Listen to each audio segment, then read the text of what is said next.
For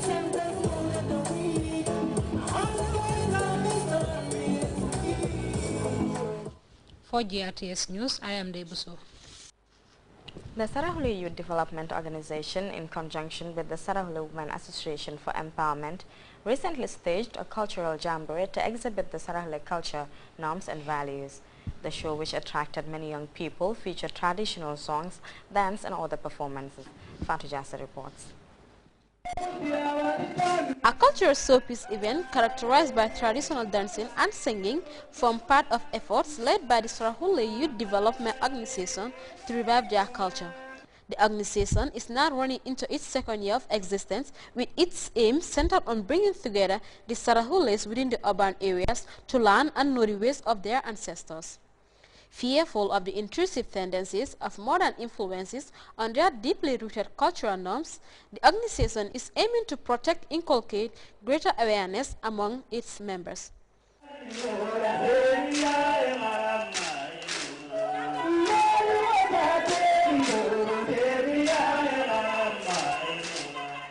Fatoumata Simaha is a member of the club. She believes this organization will have a great impact on the Sarahule youths, particularly in helping them trace their roots. The purpose of our gathering here is to revive our culture, which our ancestors have left behind, which will make us to know one another and then foster understanding between us.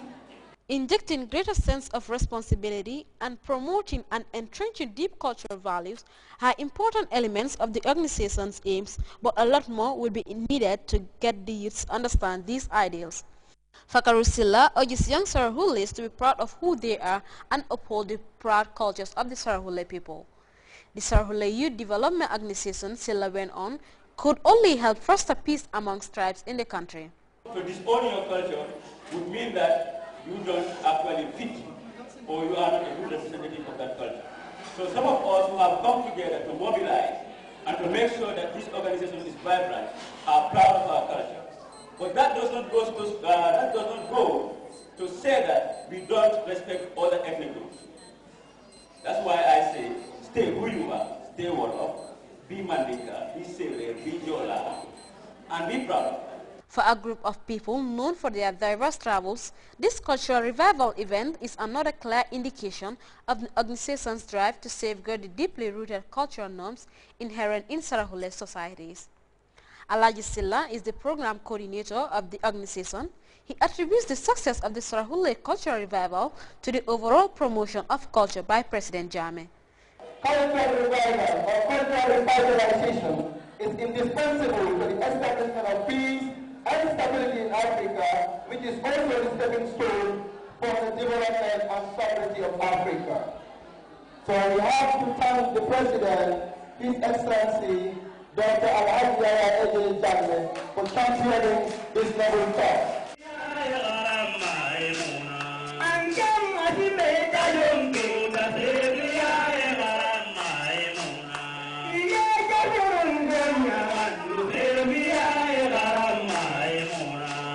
For GRTS News, I am Fatou Jassi. Staff of the Gambia Ports Authority, aided by some refugees in Fonyi Kansala, recently stormed President Jammeh's farm in Dobong for a clearing exercise ahead of this year's cropping season. Fatou Jassi again. What you eat philosophy, the staff of the Gambia Ports Authority and dock workers are not left behind. The latest group joined in the efforts to clear this massive land belonging to President Jammeh are members of the Casamas refugees residing in the area. They came to show solidarity with the Gambian leader. Since we arrived here some years ago, we were overwhelmed with the reception and hospitality accorded to us by our Gambian host. Siaka Bojang, the Secretary General of the refugee community in the area, told me. One of the ways to reciprocate that good gesture is to extend a helping hand on this farm. For Bakari Njai, this is not their first time they are embarking on such farming initiative, and with 4 tractors already available to them, they are convinced a greater yield will be realized. Njai went on to say that crops like groundnut that are mostly grown in large quantity is not consumed and processed, but the hay is of great importance to animals. Dembo Jammeh is the president of the Dock Workers Association. Jammeh hailed the move, noting that this is what is expected of every citizen. Biran Kamara, who spearheaded the exercise, commended the workers for their hard work and commitment to the progress of the farm.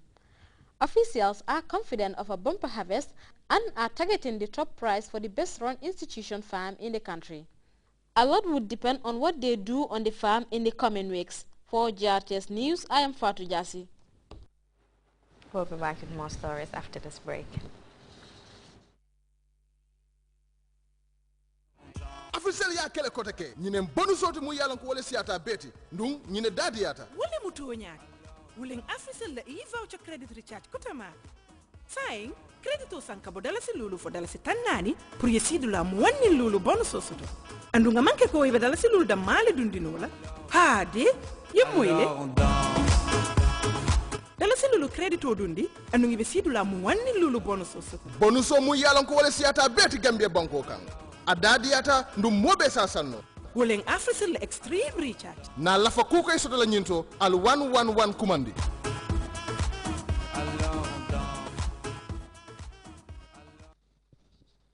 Welcome back. Scores of dissidents in Damascus have called on President Assad to surrender absolute power. Hundreds of people met to discuss how to relieve the country from Assad's iron-fisted rule. As we hear in this report, new amateur videos have shown violence between security forces and protesters. Some 100 Syrian dissidents met Monday in a hotel in Damascus to discuss a way out of the crisis and a transition to democracy. All are independent of any party affiliation. The meeting was unprecedented in 5 decades of iron-fisted rule in Syria. Organizers said the gathering had approval from a senior aide to President Bashar al-Assad. But many anti-regime activists say they condemn any meeting held under the banner of the regime. Observers say President Assad needs to show that he wants to discuss change with the dissidents in order to improve his image, especially with Turkey. Tension has arisen in relations between the two countries because of thousands of Syrians crossing over the border to seek refuge. Meanwhile, as the meeting was taking place, this amateur video shows what appears to be police officers beating 2 men with batons and forcing them into the trunk of a car. The content of the video cannot be verified. Human rights groups say as many as 1,300 civilians have been killed and at least 1,200 have been arrested since the uprising began 3 months ago. Over 100 protesters took to the streets in Dakar to show their anger against frequent power cuts in the country. The riots caused extensive damages to property and infrastructure, including the headquarters of the National Power Corporation, Senelec. Though officials of the power company have assured Senegalese that power outages will soon be history, many are afraid that the public will not be appeased. Let's look at this report for more. Street cleaners did their best Tuesday morning to clean up the capital, Dakar, after a night during which people ransacked the offices of the National Electric Power Company. Windows were broken and cars burnt when people took to the streets to protest recurring power cuts in the capital. Officials from the Electric Power Company have tried to calm down the situation. We're seeing the light at the end of the tunnel because with the help of the Fund for Energy Support, everything is being done to stabilize electric power supply and to renovate the power plants. With the future capabilities, I think we're not far from a solution. But it's not sure that such optimism will calm angry residents. On Monday afternoon, hundreds of demonstrators in Dakar who had had enough of power outages decided to express their anger. They blocked various streets and targeted the branches of the Electric Power Company. We've been without electricity since 5 this morning. The country's tired of this. People are fed up. No figures have been released concerning the number of arrests or the extent of the damage. The Senegalese have experienced regular power cuts for months. These have intensified over recent weeks, lasting sometimes 2 days in a row. The power cuts disrupt daily life as well as business activities. And before we end this edition of the news, a recap of the major stories. The Vice President has returned from an FAO convergence marking the global eradication of the animal disease rinderpest.